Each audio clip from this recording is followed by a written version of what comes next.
जय शिव शक्ति। इस spiritual channel में आप सबका स्वागत है। हम जिस बुक को यहाँ ऑडियो वीडियो फॉर्म में सुन रहे हैं उसका नाम है जीवात्मा जगत के नियम, the laws of spirit world.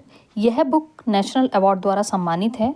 यह बुक ऑटो राइटिंग पर बेस्ड है और 2 दिवंगत बेटों की आत्माओं द्वारा उनकी माता से ऑटो राइटिंग की फॉर्म में लिखवाई गई है।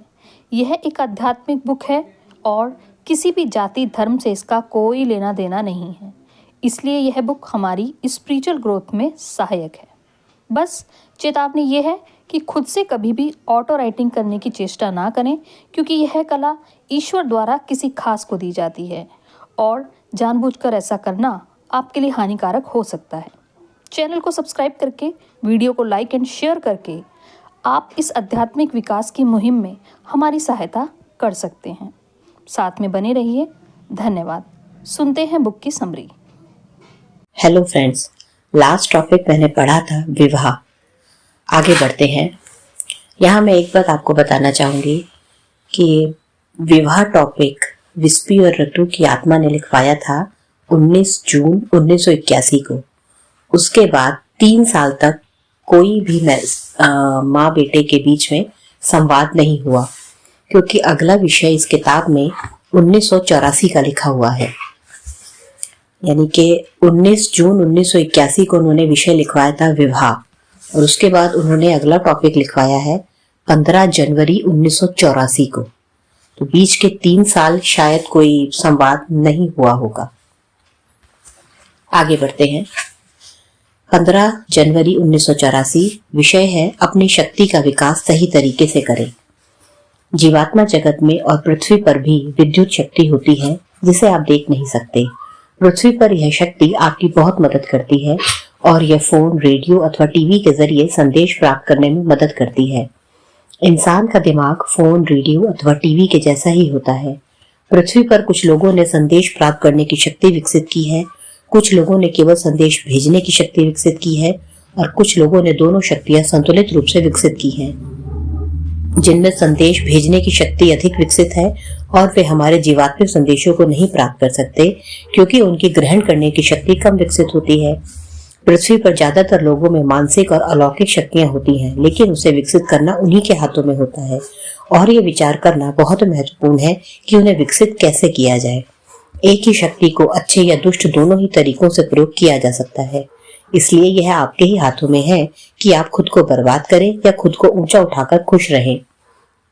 कभी कभी आपको कुछ चीजों के बारे में बताने अथवा कुछ सवालों के जवाब देने की हमें अनुमति नहीं होती, इसलिए कृपया हमें ऐसे सवाल बार बार पूछकर जवाब देने के लिए बाध्य न करें।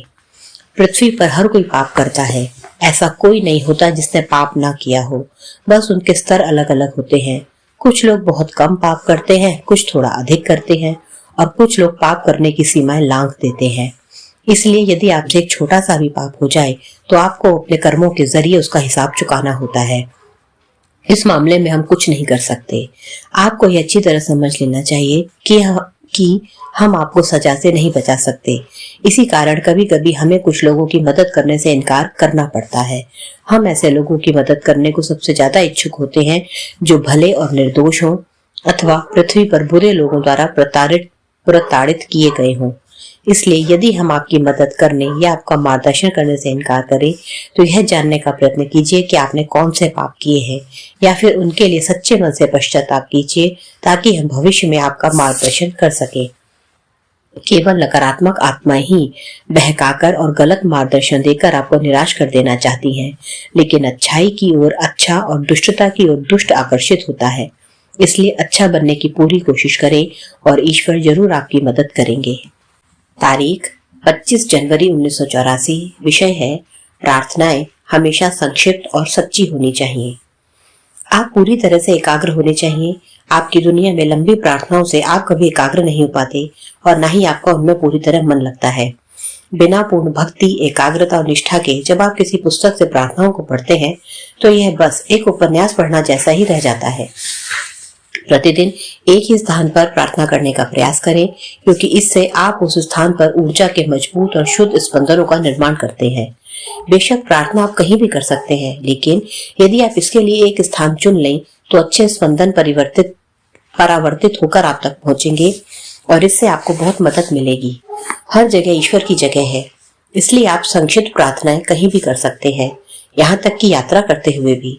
बस आप में आस्था होनी चाहिए।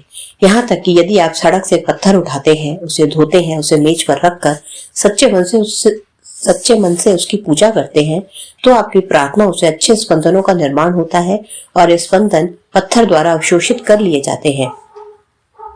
आपकी सच्ची दैनिक प्रार्थनाओं से उस पत्थर और स्थान के आसपास अच्छे स्पंदनों का निर्माण होता है और आपकी ओर परावर्तित होकर ये स्पंदन आपको मानसिक शांति, बुद्धिमत्ता और आत्मा की शुद्धता भी प्रदान करते हैं।